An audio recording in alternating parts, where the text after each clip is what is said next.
had no idea. I'm sorry, I'm just getting emotional. I had no idea.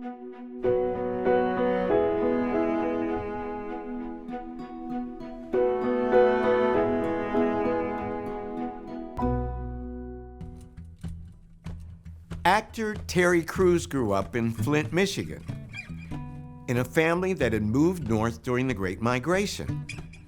Along the way, the story of his deeper roots had been lost. We set out to recover it and trace Terry back to his fourth great-grandparents, George and Fanny Newsom, who were likely born into slavery near Sandersville, Georgia in the 1820s. Then, digging deeper, we uncovered a painful story. In December of 1858, Fanny and 5 of her children were separated following the death of their owner. First of all, I have 5 beautiful children. I cannot imagine any of my babies being yanked and pulled out of my arms and taken away into someone else's household. I would never know where they went. Right. And with no hope of seeing them again. This is just in one day, one action. Can you imagine having your family separated and the generations all, and one day you saw your mom and the next day she was gone forever. She's gone, man. Oh, man, I can't imagine. It's heart-wrenching. Incredible. Fanny was about 32 years old when her owner's estate was divided. At the time, her husband George was enslaved on a nearby property, owned by a planter named Hezekiah Newsom. So Fanny was now in danger of never seeing her husband or some of her children again.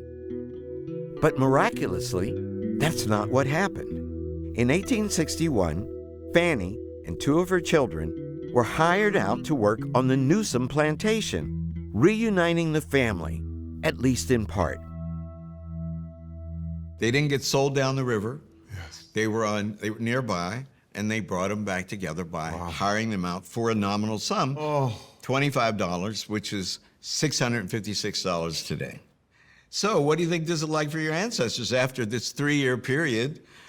On the one hand, it's a happy moment. Listen, first of all, I'm jumping with joy right now. Right? I mean, the reunion had to be spectacular. Yeah, isn't that cool? That is the coolest thing Back in the ever. house again. In the midst of all this horror. Yeah.